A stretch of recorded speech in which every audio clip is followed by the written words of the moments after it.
Hey everybody, welcome back to We Are the Batman. I'm Mike. And this is Matthew. All right, it is the beginning of a new month. It's the beginning of February. We are going to dive into a good bit of news that has happened. Some of which you guys are already probably long privy to by the time this is coming out, and some others that may have just fallen by the wayside. And also, we haven't done one of these in a while. We're going to answer some listener questions that have been sent to us. Where can you send us questions? It's simple. Go to our Facebook page. Go to facebook.com/WATB pod. I don't like that URL either, but it's what was available.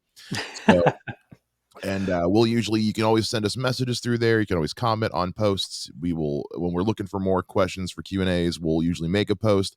And as always, if you're listening to us on the Good Pods app, which is my personal favorite podcasting app, you can always comment on individual episodes. If there's something you want us to follow up on from an episode, please, by all means, we always want to hear from you guys. All right. Well, Matt, it's a little bit of a less formal episode. Let's start with just asking how you doing, buddy? You know, family's kind of recovered from having a week-long flu here and there, but otherwise okay. We came late to it, but we actually, luckily, because it's over now, we burned through Percy Jackson and the Olympians, the little show that Disney Plus had, and it was really good. We had a good time watching it. I'm glad to hear you say that. I've never really been a Percy Jackson fan. I think I was a little old for it when it was first coming out, both the movies and the books. I know people who like Percy Jackson are liking the show. I watched, my sister included, I watched the first couple episodes with her. I'm good. like it was what it was. You know what I mean? Like it's very much, and I know because I know Rick Riordan, the creator of the books, is heavily involved. He's pretty much running the show. So like again, it for me, it was just one of those like, this is clearly made for people who are already fans of Percy Jackson, not trying to convert new fans. So I got about 2 episodes in and I was like, I'm good.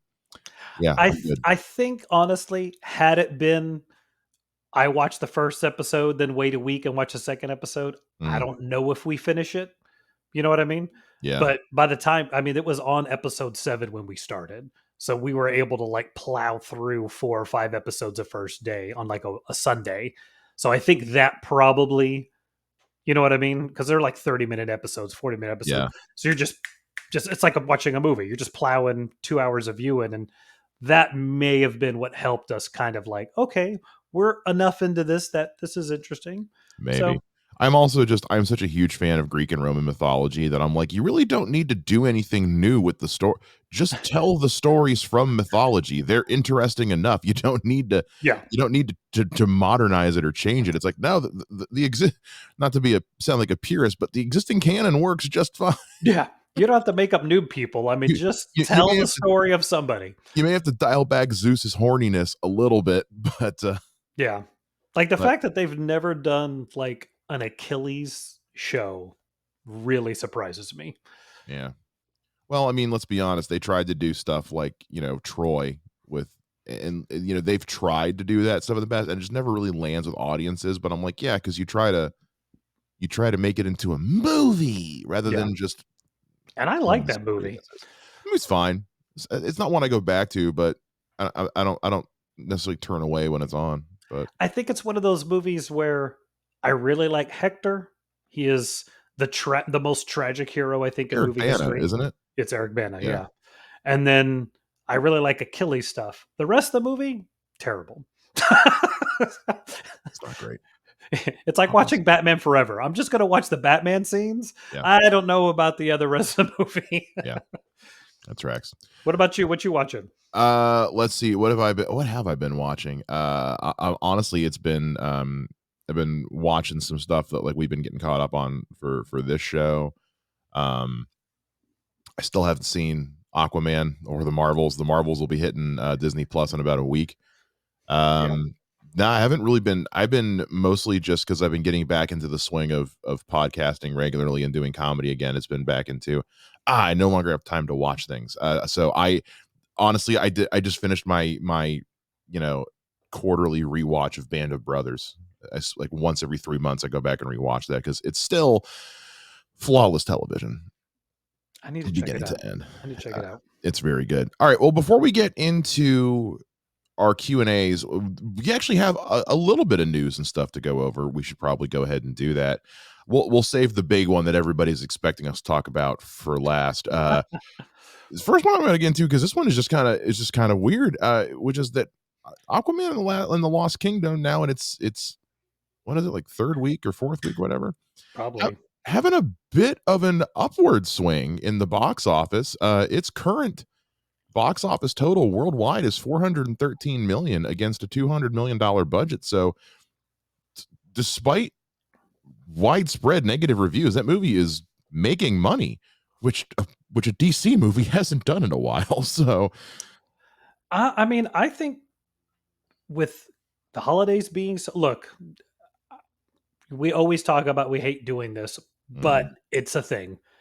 What if dominated the holidays? somehow, Everybody was talking about what if over the holidays. yeah, And I think Aquaman 2 hitting the theater was off the radar. I don't think anybody was talking about that movie. Nobody even knew it had come and gone. I think everybody just kind of was like, whatever. And I think what you get is people who are like, there's nothing new coming out. Oh, hey, Aquaman's out now. yeah. Oh, yeah, it's here. Maybe we'll check that out. Well, Maybe that's what it is. especially when you remember that they waited until October to drop the first trailer for this movie. We weren't sure it was actually going to come out Yeah. last year. I was taking all bets that it wasn't.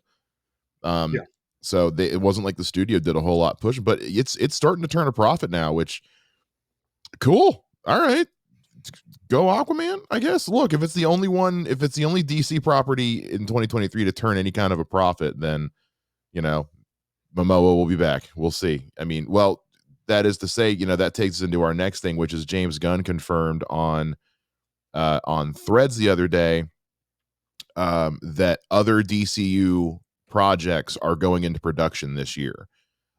Obviously, we know that they're wrapping up on Creature Commandos and that they start shooting Superman Legacy in March, which was confirmed by Rachel Brosnahan at, I believe, the Emmys. But a Free Frogger on Threads asked James Gunn, will Legacy be the only DCU project to enter production this year? He said no. Um, it's not super clear what else is going to go into production. I mean, he said the other day he's currently finishing writing season 2 of Peacemaker when he's not working on Legacy. So I doubt Peacemaker season 2 will go into production this year, but considering who's been cast just for Superman Legacy alone, I think it's safe to say we might see some other things, hear about what else is going to be going into production sooner rather than later, probably. Well, because I'm trying to think, like, we get Supergirl. So, Mhm. I mean, let's all just say that means she's in Superman Legacy. I'm sorry. Oh, no, 1,000%. There's no way, yeah, because there's no director. As far as we know, they haven't announced a director attached. We have a writer attached to Supergirl, Woman of Tomorrow, but so far, as far as we know, no director. I think it stands to reason because he also confirmed that Superman Legacy will not be his origin story. Yeah. Their Spider-Man Homecoming. This, like, no, we know we don't need it. We all Yeah. know it. We're just gonna pick it up here. So yeah, I think it, and considering the movie's also going to have Guy Gardner, Hawkgirl, and 15 other Morpho. heroes. Yeah, it stands to reason that yeah, Supergirl's probably, and if they're casting it and he's confirming it, then yeah, she's probably showing up. I would guess probably for a post credit scene or a small cameo, but Yeah. Well, and I think, like, let's remember that, other things, he announced things that he has nothing to do with. Like Waller, he yeah, said Waller was going to be one of the early things too. So it's true. he's not writing it. That doesn't mean it hasn't already been written and they're already ready to go. Yeah, Um, he also did say at one point that he only announced less than half of the stuff they're actually doing. I think the number he gave was 25%. So Yeah. So I mean, look, we don't know what else is churning, and I think as much as he's been open about certain things mhm. that they're we just don't know. And they're probably wisely holding off on announcing certain things. Well, and James Gunn has said on more than one occasion that the DCU is going to be story forward. It's going to be story first. So, and that they're not doing any kind of casting until they have scripts in hands. So yeah, so it stands to reason that as more writers get announced?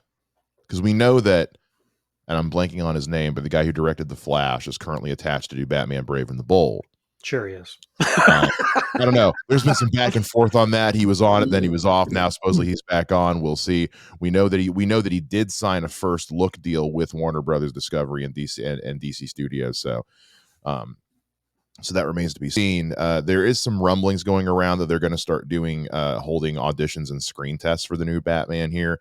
I don't know how much I honestly believe that, because again, we don't even know 100% that this director is staying on, and we don't even know if there's been a writer attached yet. So we'll see. I think that's a little bit more far fetched, but honestly, if they're ready to go with getting production underway for more stuff, I'm all for it. Just as long as, again, in James Gunn we trust, but you know, I just hope they're taking their time with it and not making the same mistake of trying to get things going too quick.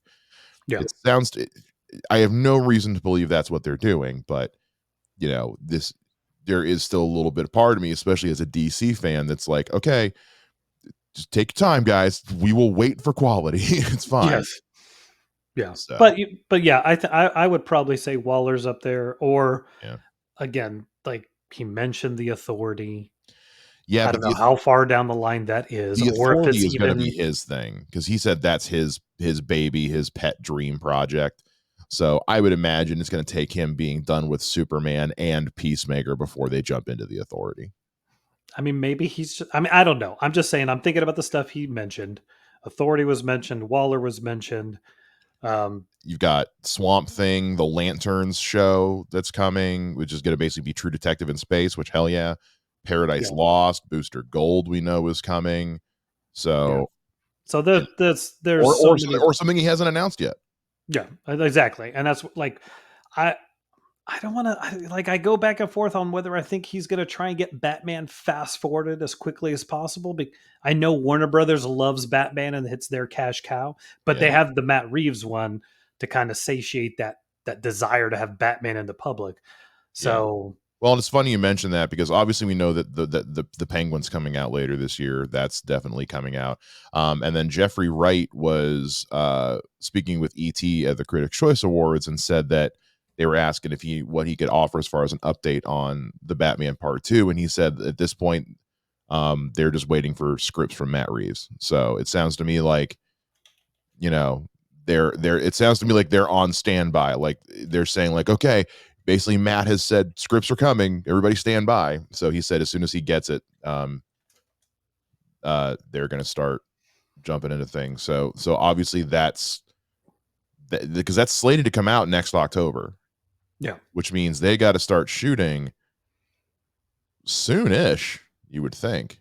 That's a year and a half away, but look, there's one thing that the production of the first Batman showed us, it's that release dates are never set in stone. So, Well, and I think too that the difference with the Batman as opposed to most of these films is that, especially with the volume in play now, there's nowhere near the gigantic post production yeah, that has been on a lot of these films. Like you don't have to do superpowers.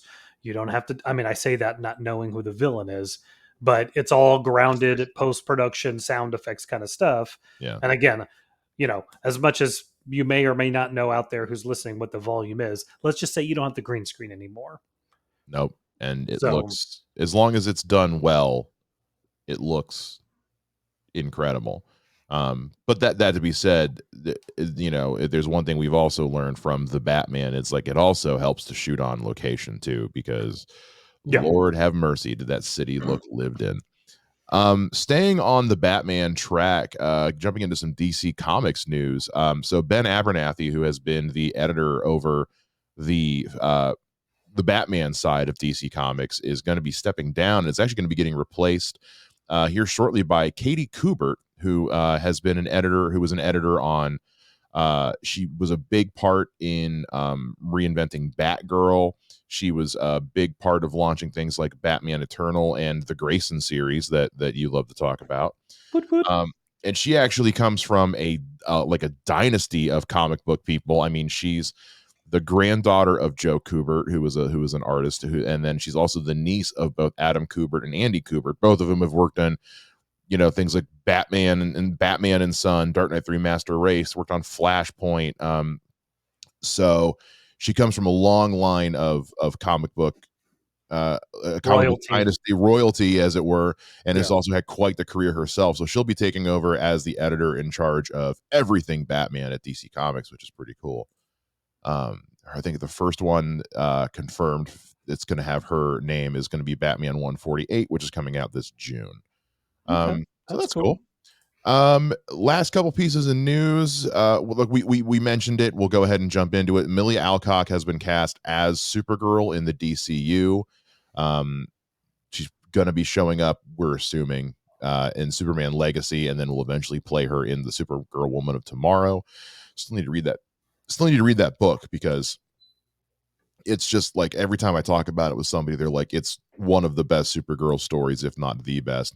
I know you didn't watch House of the Dragon, so I'll just say that as somebody who loved House of the Dragon, Millie Alcock plays Princess Rhaenyra in the first half of the season before they do a 10-year time jump, and the 5 episodes she's in are she is fantastic. She is a vision on screen.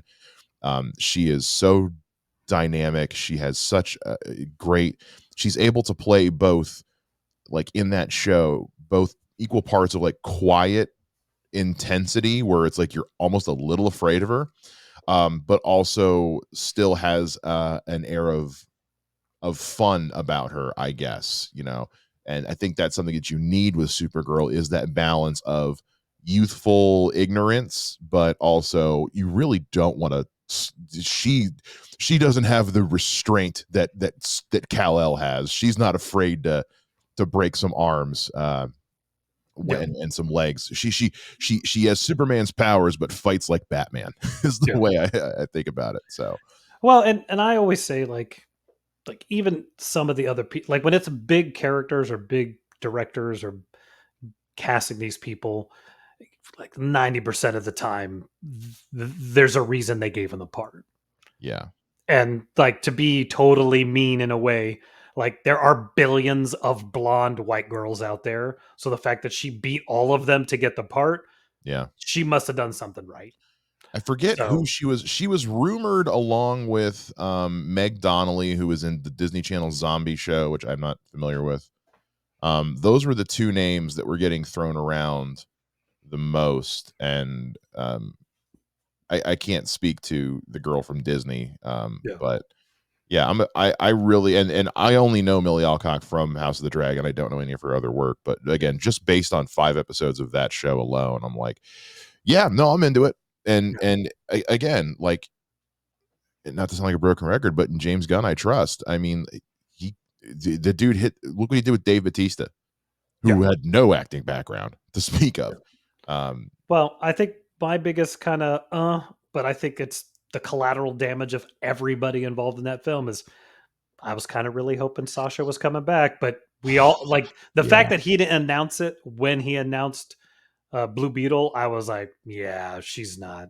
As much as yeah. I want her to come back, I don't think she is, which sucks. I think we all did. I mean, that was, and when you and I were texting about this the other day, it was like, yeah, this confirms 2 things, and I'm like, yeah, I'm bummed as all hell that Sasha's not coming back, because while she didn't get as much screen time in the Flash as I would have liked, what she had, she owned every scene she was in. She was so good Yeah, as Kara.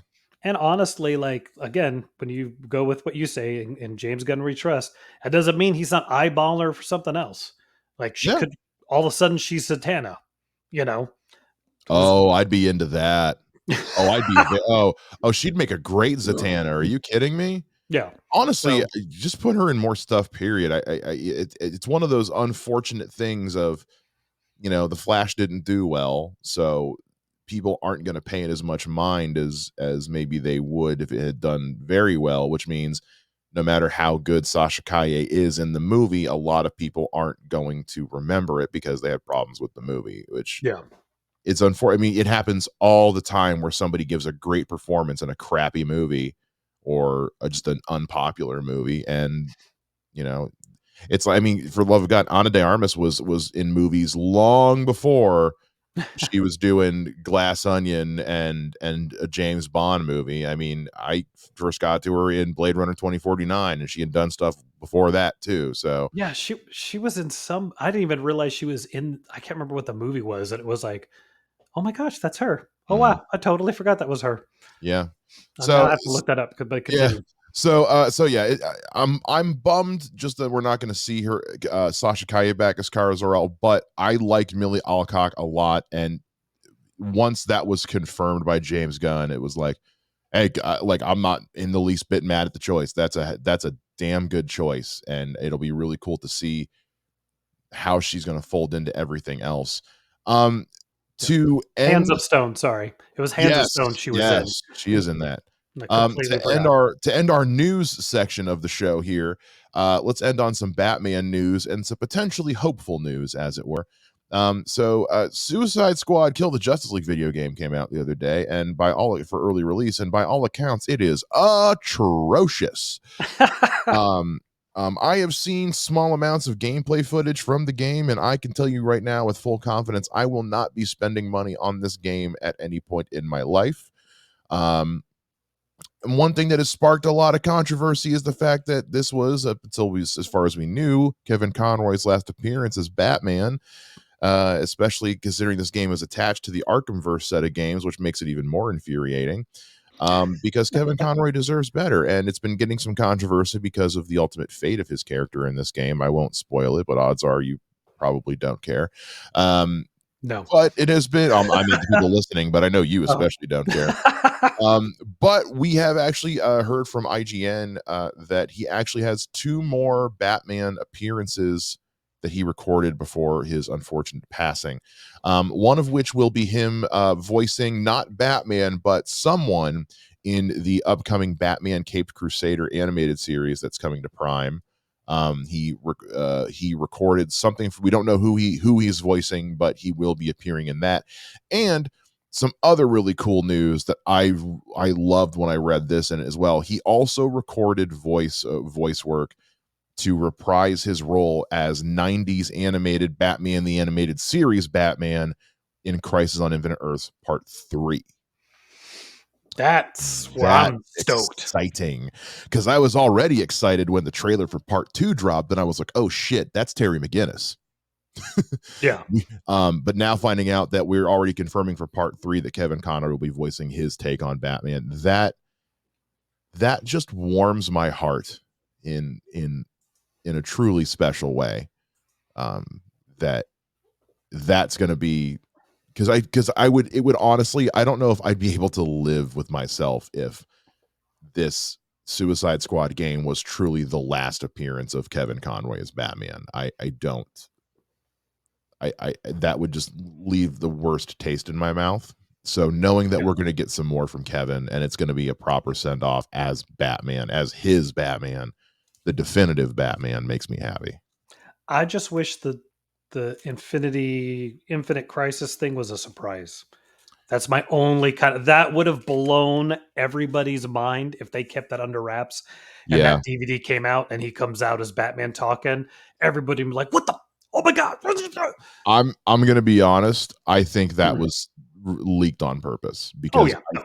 I think the backlash to that game was so severe, and they were probably like, okay, we can't have everyone, we can't let the narrative be that we gave Kevin Conroy a shit send off for his Yeah. final. Oh yeah. um I don't doubt that. so I'm sure that was very much DC being like, the damage control is coming back. Yeah. Fuck. Hold on. Trust me. Trust me. It's okay. It's okay. It's okay. It's okay. So We love him. We so love him. that helps, because truly, like, the developers of this Suicide Squad game should be ashamed of themselves, that this is, after everything, that this is the best they could deliver with this game, especially with Kevin Conroy. Like, I just, how dare you? Anyway, that's all the news and stuff we've got. We got some questions from you guys we wanted to dive into, so let's get into these. Again, these were sent to us over on our Facebook page, facebook.com/WATB pod. don't love it, but it was what was available. Matt, do you want to pull these up? Do you have them pulled up in front of you, I or have them pulled up, so I can run through them if you want yeah? me Why to. don't you throw one at us here? Okay, I'm going to go back and forth a little bit because, or do you want to just go do them? Let's just do them in order. Just do it, Screw just 'em. however you want. You are the Okay. leader of the questions. All right. Robert Haley, buddy and fan of the show who loves Yes. to give me notes every time he listens to it, is hilarious. Yep. I was laughing because he was listening to our Justice League one. And when Yeah. I posed the 3 questions about like what 3 things at the end would you think, Yeah. he answered them, and he also said he wanted Will Smith back as Deadshot. I wouldn't be So mad at it. It's not the first one that comes to mind, I guess. yeah, but it's just funny because now he and I have jokes about like, okay, here's the part this like shut up. Here's the part that Matt's gonna hate. Anyway, sorry guys for the cough. I still haven't completely kicked it. All right, Robert Haley says, what character that hasn't been announced as coming should James Gunn prioritize and get into this DC universe ASAP? We all know my answer, but I'll let you go first so I can Yeah. answer. My answer is not Matt's answer. We all know Matt's answer, and I don't disagree with Matt's answer without even hearing it first. I would say, I would honestly probably say Martian Manhunter, because I think Martian Manhunter is where you start to. It's either Martian Manhunter or Green Lantern. Because when he first announced that Lanterns thing, that Lantern series, I think that was the one that made everybody go, "Oh hell yes!" So I think, but that one's been announced. So as far as what hasn't been announced, I would probably say Martian Manhunter, because that typically once Martian Manhunter gets introduced into things is where you can start laying your bricks for the Justice League. Yeah. So, in terms of world building and lore building, and also because, as we all know, I'm a sucker for the New World Order storyline from Grant Morrison. So, the sooner we get Martian Manhunter involved, the sooner we can hurry up and just get to doing that. But I think I really, really, really enjoyed what Zack Snyder was going for with his look and feel of Martian Manhunter in the Snyder Cut. Okay. So if we can either get Henry Lennox back to do that, because honestly, it's good casting and it's a good look, or just get to Martian Manhunter, because that always seems to be the character that we tend to toe the line around Gotcha. when we're approaching DC. And because it's kind of like Mr. Fantastic. It's like his powers are kind of weird. Yeah. So I think getting him established as because I liked what they did with him in My Adventures with Superman. So I think Martian Manhunter is the one you hurry up and get involved. Okay. I mean, my default answer is always going to be Nightwing. Yeah, which I don't think anybody would disagree with you. Yeah. Well, and I will also say, like, especially because he's announced the Robin of this universe is going to be Yeah. Damian, it opens up so many freaking questions. It does. I mean, even though he's technically like the 6th or 7th in canon at this point, he's technically the 4th. You got Dick Grayson, Jason Todd, and Tim Drake, who all were Robin before him. So, Yeah. what is this story? How is it unfolding? So you need to tell me pretty quickly here. Dick Grayson's already Nightwing, or else now we're going to have to battle as to why Damian is the first Robin. Well, and we said in our Dick Grayson episode, like the way you get Dick Grayson into the live action movies is you just skip him being Robin. Yeah. You just have him, you just jump ahead, or you just have him start off as Nightwing, like when we pitched our Batman 2 sequels, our ideas. So yeah, it again, we've said it a million times. It's unbelievable that in 2024 we have not had live action Nightwing in a movie yet. Yeah. But honestly, the more I've been thinking about it, I know everybody else out there can't see it, but you can see it. Mm-hmm. I'm gonna call an audible, and I think it's this guy. You pointed at Captain America first. Yeah, I know, right? I know you meant Mr. Miracle, but you pointed at Captain America. Yeah, Mr. Miracle. Yeah, because look, this phase is called Gods and Monsters, and like it's kind of weird to think about.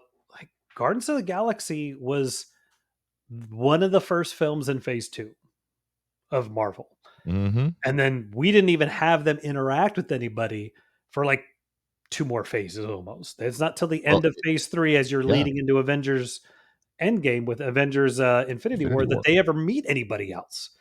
So I think having either, if you directly translate this Mr. Miracle graphic novel into a film or a show that introduces you to Apocalypse and to New Genesis, I think it's the perfect way to do that. Whether it's that or it's something else, I think bringing Mr. Miracle in as this guy who is going through life crisis and depression, and through his story you introduce these worlds, I think that would be fascinating and a way to out of the gate expand this universe, knowing that Apocalypse is probably coming, Yeah. and setting up that big bad who's going to wrap up your first or second or third phase. Who knows? It's honestly hard to say because then that introduces the question: who is going to be the Thanos of Chapter 1, Gods and Monsters? Is it going to be Darkseid? Is it going to be something else? Yeah. If you're going to do Mr. Miracle, I think that's the vessel you use to introduce Darkseid. If you're going to do Darkseid, then you do it through Mr. Miracle, I think, through a Mr. Miracle New Gods. Because we know Ava DuVernay at one point was going to do a New Gods movie, and then Wrinkle in Time was not what people wanted, and that went away fast. So I think, if we're ultimately building towards Darkseid for the end of this first chapter of the DCU, as the big bad ending guy, then yeah, I think Mr. Miracles, and I think a series, especially on Max, which you could honestly tie in with Lanterns, if Lanterns is going to be outer space, True Detective Space Cops. Yeah. Then yeah, I think. Plus, I think with how that story is told in that Mr. Miracle run, I think a series is the way to go. So you really have the time to play with the cerebral aspect of it, because you do it in a movie, cool, you got 2 hours. Yeah. Conservatively, you got 2 hours, maybe 2.5. So, but I think Mr. Miracle is because again, Nightwing's the obvious choice. Yeah. But if this is called Gods and Monsters, let's get some Gods and Monsters in here. Because like my first choice is obviously Constantine, especially if you're doing Swamp Thing. Yeah. Constantine's gotta be on the way, and it's gotta be Matt Ryan. Otherwise, what are we doing? Maybe Keanu Reeves. But yeah, I think Mr. Miracle is a really good one. Let us know who you think, Robert. Let us know who you think hasn't been announced yet that you'd like to see them get to work on ASAP. What do we got next, Matt? All right, we got Victor De Giovanni. He's always one that kind of comes in with some deep cut stuff. Let's see what he says here. He says, should DC just follow for a few years? Give us a chance to actually crave some new live action DC content. If I never miss any of it and didn't see Aquaman, Shazam, or Black Adam and don't feel like I missed out, I have zero anticipation for any DC stuff. I fear the hero apocalypse is nearly here. And by hero apocalypse, he means a multi company crossover event that is afflicting all IP universes, a crisis on multiple Earths, if you will. Do you want me to take this one, or you want to take this one? I'm going to keep my thoughts pretty short and sweet. I don't think the hero apocalypse is coming, because that would involve all these corporate entities getting along together. That's not going to happen. Not in a million years. I appreciate the optimism, but that's not happening. Should they just lie fallow? No, because they've had more good than they have bad. Yes, they had a rough year. But DC in general has been putting out some of their strongest stories in the grand scheme of things, between comics, animation, series. I think that saying DC should, the Batman, the Penguin's coming later this year, I think lying fallow is the wrong thing to do. James Gunn taking over DC Studios and taking over this whole thing was like the cry heard around the world, and people were like, yes, now more, especially after Guardians 3 delivered like it did. Waiting and lying fallow, because then the question is, how many years is enough years? 3, 5? How long do we wait? We got work to do. The last thing you want to do is then fade out of people's minds and worry that then you come back and people just don't care anymore. Yeah. People want good stuff from DC, and they want it. They really want it. So once you put out something good, the people will show up for it. People showed up for the Batman. So people will turn out when something is good. So start giving them good stuff, and people will turn out for it. Well, and I think they are lying fallow. They are chilling. They're chilling for a year and a half. Like, Yeah. there's zero reason for it to be a year and a half before Superman Legacy comes out. Besides, they wanted to wait. I think, we talked about them pushing movies around. I think you could have pushed Aquaman, as we're even seeing with the box office. Maybe you should have pushed it to January. They didn't want to. They wanted everything slated. They want everything done. So you have a nice year and a half to cleanse the palettes in Yeah. film. Because let's be honest, as much as Creature Commandos is coming out and Peacemaker, most fandom that watches films are not watching these things. The Marvels prove that. Well, not only that, but Creature Commandos is going to be an animated series that is, from what it sounds like, going to be a prequel to everything set in the past. And Peacemaker is a spin-off of a reboot. It's those two things are going to be, as far as we know, have the potential to be so self-contained that it won't affect the grand scheme of things, other than the fact they say that it exists in the same universe. And we haven't seen anything from it, but just going off of Peacemaker season 1, other than the fact that it was a spin-off slash sequel to The Suicide Squad, it's its own thing. So as far as the big picture of the DCU goes, it's not starting until next summer. Not this coming summer, next summer. Yeah. So That's I think they're that's a pause. That's a yeah. pause. I think that's the pause they need, but I also I do see what he's saying is that there has been such an inundation of so much content between Marvel and DC and animated and live action. Yeah. I see what you mean, but I think that there's a lot of people out there. They're not going to watch the shows. They're not going to watch the cartoons. They just want to go see a movie. Yeah. People want to go to the movies. Look, let's be honest. In what world do movies like Barbie and Oppenheimer, whatever it's called, make over $1 billion? Traditionally, they do not. No. People want to go to the movies for an experience. Your feelings about either one of those films aside, people just want to have an experience at the movies. I want to have an experience at the movies, whether it's Captain America giving me that experience or whatever random martial arts movie. Like, we want that experience there. Yeah. So I think you have people who are just craving that experience. Now, I will say this: no, you don't need to bother with Shazam or Black Adam or Aquaman. You're not missing anything. I would dare say, don't ever bother watching those movies, Especially Black Adam. especially Black Adam. Unless you just want to watch the Pierce Brosnan and unless you just want to watch the scenes with Hawkman and Dr. Fate. Those are flawless. Watch those on repeat. The rest of the movie can be ignored. Yeah. If you want to watch the 20% of the movie that should have been the film.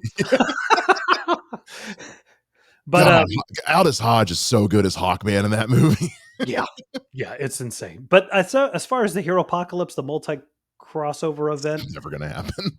Like, we can't even get Marvel and Sony to get along. You think we're going to be able to get Marvel and DC and Warner Brothers and Disney and Universal and all of them to get? That's never going to happen. I think the closest you could potentially get it is an animated series on one of the, like, if Amazon Prime. Now, I'm not saying they would, but I think the only thing you could get is if Amazon Prime somehow decided we want this thing to happen, that they would. Now, you're not getting the Gauntlet, because you're right. Like, you're going to have to get Marvel to agree to their characters.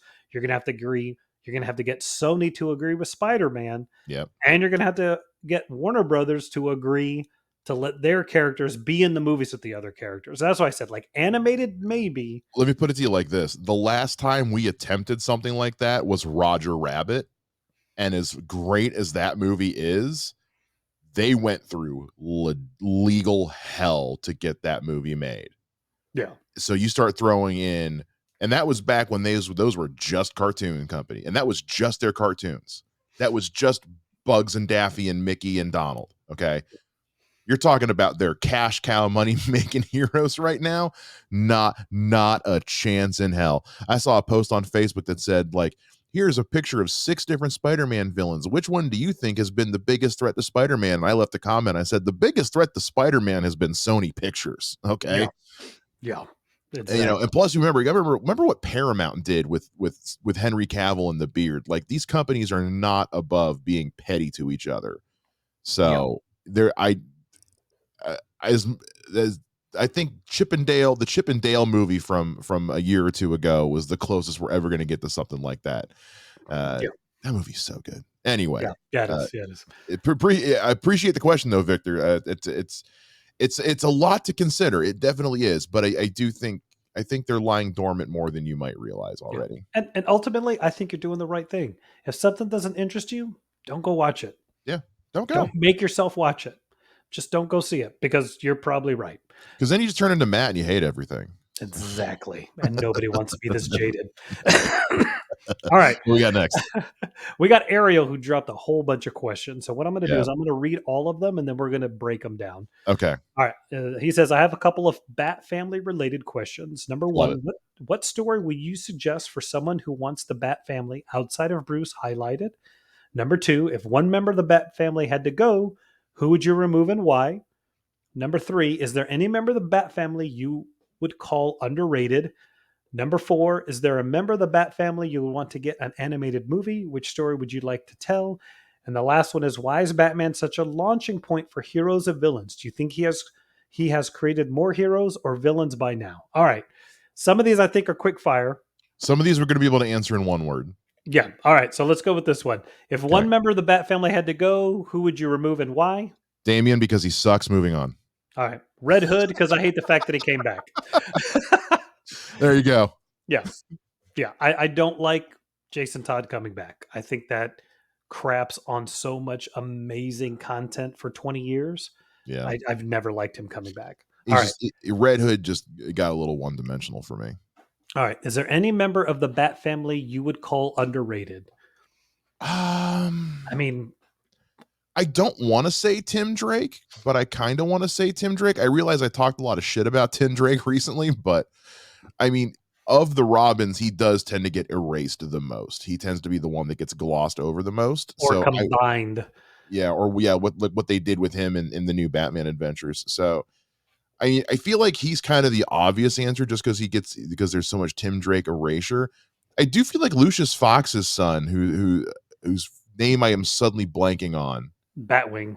Yeah, his actual first name is it just Luke? I think is it Luke Fox? Continue. I'll find Anyway, out. Batwing, I don't think has gotten enough. I don't think Batwing ever took off quite the way they were hoping he would. Which is a bummer because Lucius Fox is kind of the unsung hero of the Batman mythos. I'm glad that being portrayed by Morgan Freeman finally started getting Lucius Fox incorporated more into things. He's a great supporting character in the Arkham games, particularly in Arkham Knight. It was I forget who they cast to play him in Gotham, but he was very good, despite that show being a dumpster fire. Did you find the name? His name is David Zavimbi, but it looks like he has all kinds of different names. Oh, I meant like the first. What is the first name of Lucius Fox's son? Okay. Is it 'Cause I just don't. Luke Fox? I think his name's Luke Fox. Yeah, the second Batwing is Lucas Luke Fox. Okay, so yeah, so him. I think Batwing is one that could use. Let's give him another shot. Again, Tim Drake's kind of an obvious answer, but I mean, Batgirl / Oracle has always gotten lots of love. Jason Todd came back as Red Hood. We all stand Dick Grayson as Nightwing, and the less said about Damian, the better. So, how about some more Alfred love? Let's go. Is there any member of the Bat family you would call underrated? Yeah, I think the problem, we've discussed it several times, but I'm going to go back to your Tim Drake thing. Mhm. You have to tell so much story for Tim Drake to be cool.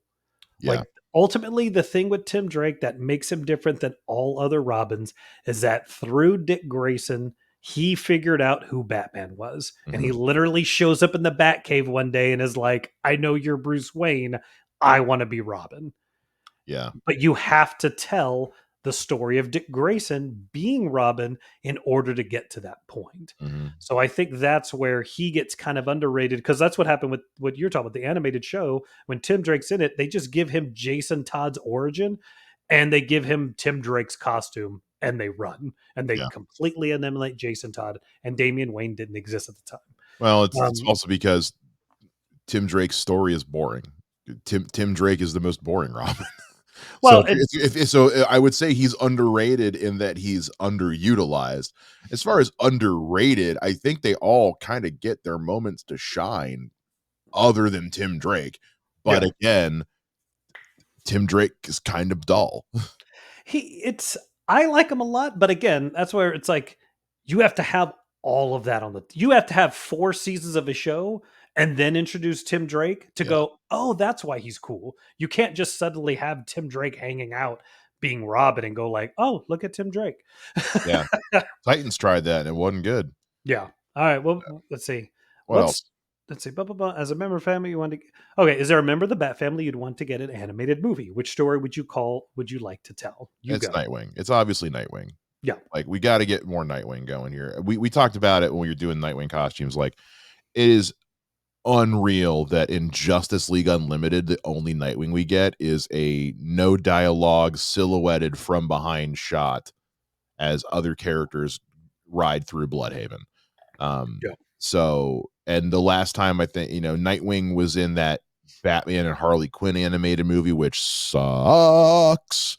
Let's give Nightwing an animated movie. Let's give him something, please, please, and I thank you. I think if you told that first 9, 10 issue story arc from the 90s comic where he first goes to Bloodhaven, I think that would be a fantastic animated show Mm-hmm. or animated movie. Which that storyline, I don't know if you remember what ultimately happens is that Batman says, "Hey, I need you to go to Bloodhaven and find out what these murders are about."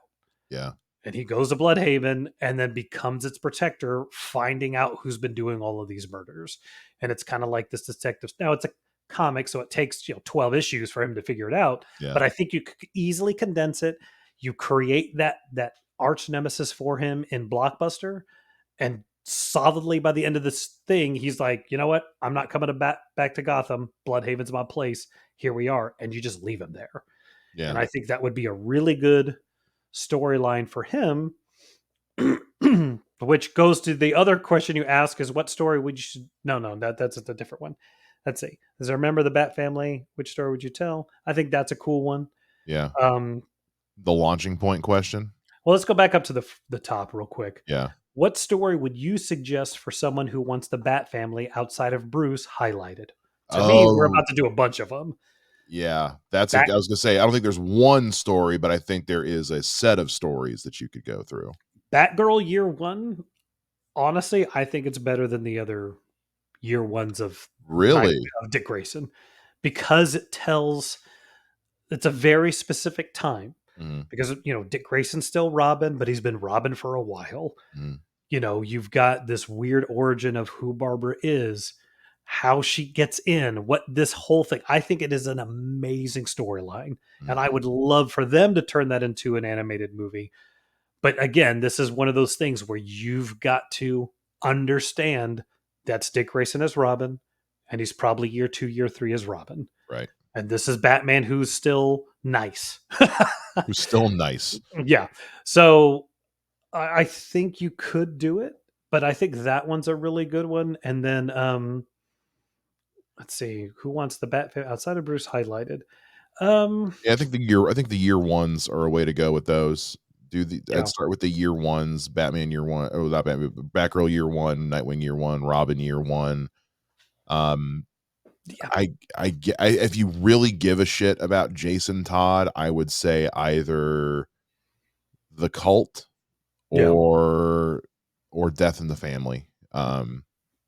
Well, and the other one I would probably suggest, which is not going to please my cohort here, is Batman and Robin, the original series where it's Dick Grayson as Batman and Damian Wayne as Robin, is really good. But it's really good because it's constantly the two of them arguing with each other. And you see how different and good Damian could be as Robin if he's not dealing with his dad. So Agree to disagree. But but that's I just because it's Dick Grayson as Batman, and I yeah. enjoyed it. But it does burn out really quick because they ultimately just have to bring Bruce Wayne back as Batman. Well, and also because you kind of my issue with that one is like the best part is when it's just him and Damien arguing with each other. It's like that gets stale so fast. Part of it does. Or I would even say if you really want a cool series, it's not going to make a lick of sense if you Mhm. go back and read Prodigal Son, which is back when Batman gets his back broken Yeah. and then he heals and then he goes off and Dick Grayson becomes Batman and Tim Drake is his Robin. Mhm. There's a really cool storyline there, but it's also so out of context because at that time Batman and Dick Grayson were not cool. Yeah. So some of the stuff that happens makes zero sense because nowadays that whole bit is gone. You know, Dick Yeah. Grayson and Bruce Wayne are totally fine with each other. So Yeah. I that's think the year ones for Batgirl, Nightwing, and Robin are the way to go. And if you really want to know more about Jason Todd, I would do either Batman the Cult, Death in the Family, maybe yeah, Under the Red Hood, but that's still Batman. They're both two of those are still Batman. They're all Batman yeah, focused. So Jason Todd's a little harder, but yeah, I think the year ones are yeah. the way to go. All right, so let's go by this last one. Why is Batman such a launching point for heroes and villains? Do you think he has created more heroes or villains by now? He's definitely created more villains. Oh, 1,000%. God, that's a well-known fact. I think the reason is just because of just his way of operating and, the fact that he's a man. And I mean, they touch on it at the end of Batman Begins where Gordon's like, escalation's a problem. We get bulletproof vests, they get armor piercing rounds. We get this, they get that. We get you, we get the Joker. Yeah, It's just kind of it's the way of nature. It's just the laws of nature is, for every action there is an equal and opposing reaction. yeah. So What does a Vision say in Civil War? It's causality. You yeah, guys go out into public and say we're challenging you. They accept that challenge by upping their game. exactly. And there are people who see what Batman's doing and they want to throw on some hockey pads and do the same thing. There are some people who see what Batman's doing and are like, well, that just means we need to try harder so Batman can't stop us. Yeah, And yeah, then Batman has to try harder. Has to, it just it's a never ending cycle of escalation. You see it with every superhero, with Superman, Green Arrow, Green Lantern. It's a constant thing. yeah, But I think the reason Batman, from a storytelling perspective, makes such a good point is because at the end of the day, he is just a man. And so it makes, when he has the victory in the end, it makes it that much more satisfying, yeah. because when Superman has to overcome a threat, he just has to flex a little harder. Yeah. People ask how strong is Superman? The short answer is as strong as the story needs him to be. Yeah. Sometimes you see him struggle to stop a train. Other times you see him throw an asteroid without breaking a sweat, you know? So, with Batman, but also I think also just the setting of Gotham City, because Gotham City is such a problematic place in the world of DC, that it just kind of makes sense why that's the jumping off point for a lot of things. And Batman's going to be involved that way. Yeah. All right. Now I'm gonna ask you a question Hit me. because you know me. I like to do random things. Um. So a character we potentially have not discussed or we did not discuss in our Q&A that you would like them to see them do an animated movie about. Go. That hasn't already been done. You're kind of your least usual suspect. Um, let's get some more Green Arrow. Okay, Let's I get can some see more that. Green Arrow. Because look, say what you will about the CW Arrowverse, the first two seasons of Arrow are excellent, excellent television. Okay. Season three was, they were trying too much to be Batman, Yeah. plain and simple. And then season four, they got screwed over by NBC, because that was the Damien Dark season. Matt Ryan's Constantine was supposed to be a big through line, because NBC had already canceled his show.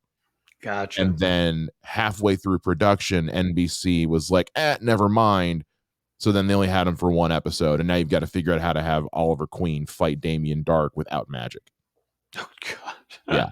god. And then it just kind of went from there. The whole is when it all just went full blown. Now this is just all different versions of the Justice League.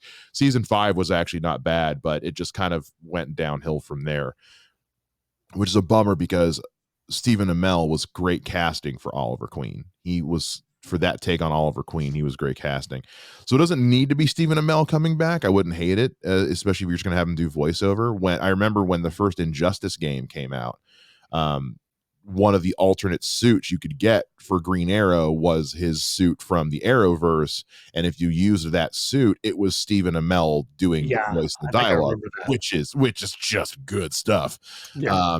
So I'd like, and we've seen Green Arrow in some animated stuff. He's in the Tomorrowverse and all that, but he's a bit character. Yeah. I'd like to see Green Arrow get some more love as a lead post Arrowverse. Yeah. No, But I yeah, think it's you can't say Nightwing. no, I'm not gonna say Nightwing. I'm gonna say like Grifter and the Wildcats. Like we know we have the authority out there. We can bring in more Wildstorm stuff. Yeah. It would have to be them. Like I would love there's a recent comic written. I can't remember the author's name right now, and I've been enjoying the hell out of it. Mm. But Grifter himself, I like Grifter is just one of those guys who somehow every time you bring him back, it's cool as hell. And I just really like I would cosplay him, but he has blonde hair. But That's why you Bleach exists. know, yeah, Or I did wigs that exist. once. Trust me. Grifter's a cool choice, especially because he's still responsible for the one joke I will never understand in all of DC. In Flashpoint, I will never understand why not only somebody wrote that joke, but also why it stayed around for the animated movie. Batman and Grifter, the boy idiot. This joke doesn't make sense. I don't know why you guys thought this was so funny that it A had to make it into the comic and B had to make it into the movie. Doesn't make any sense. If Yeah, there had been a panel that established that Grifter was Dick Grayson, maybe. But yeah. as it is, that joke doesn't make a lick of sense. But whatever. Kudos for committing to the bit. But no, Grifter's a cool choice, especially because he just has a cool look. He has a cool look, and like I think we've talked about it before, but the fact that he is in canon of DC Comics now, he is the head of of security for Lucius Fox, and Excellent. the nonsense that ensues when he deals with Bruce Wayne or Batman is hilarious. Yeah. So That'd be fun, especially with a character like that. Going animated would be the way to go because, animation's the way you can make, because Grifter's kind of an outlandish character, similar to like the only reason Kite Man is getting popular right now is just because of how he was used in Harley Quinn. But that's also the only way you can make Kite Man remotely digestible is to be funny with it. So yeah, Grifter's mask does not work in real life. Trust me. no, neither does the Red Hood's helmet. We saw that in Titans, and I was like, wow, this looks really dumb live action. Maybe we don't do this. Okay. Yeah. But that also could just be because that show is terrible. And was that it? Are we good? We get them That's all? it. We've got everybody. There's no other questions unless you want to throw one out there as a random. Man, I'm not good on my feet like that. I don't know. Is what is something that hasn't been done with Nightwing that you think you'd like to see them do? I don't know. Comic or movie? I don't know. I'm making the question up off the top of my head. I don't have a clue. I might just cut this out. No. I really like the secret agent espionage thing, but I know that you have to keep him in the suit. Mm-hmm. I'd like to see that somehow become like a thing, or like for the flip. I think what would be awesome, they'd never do that, but like Justice League Strike Force and have him lead up this weird because look, everybody knows who Batman is. Mm-hmm. If Batman shows up, you can clearly see him. It's Batman. Mm-hmm. It's Superman. Not the general public kind of would know who Nightwing was, but to have him create this like espionage elite strike team that was working for Martian Manhunter heading up the Justice League and like sending him on these like counter strike missions, that would make a cool comic or a cool show where it's like him and just don't give him the Titans, give him like some new team that he can do these like, him vigilante. You could do that. Do it like, well, didn't they do a Nightwing leading the Outsiders? They did. Do something like that. Cause I think those and the Outsiders runs where it was like Batman and the Outsiders. I think Arsenal at one point headed up the Outsiders. Those are cool. I Yeah. like those ideas because that's kind of what they were doing in season 2 of Young Justice. Yeah.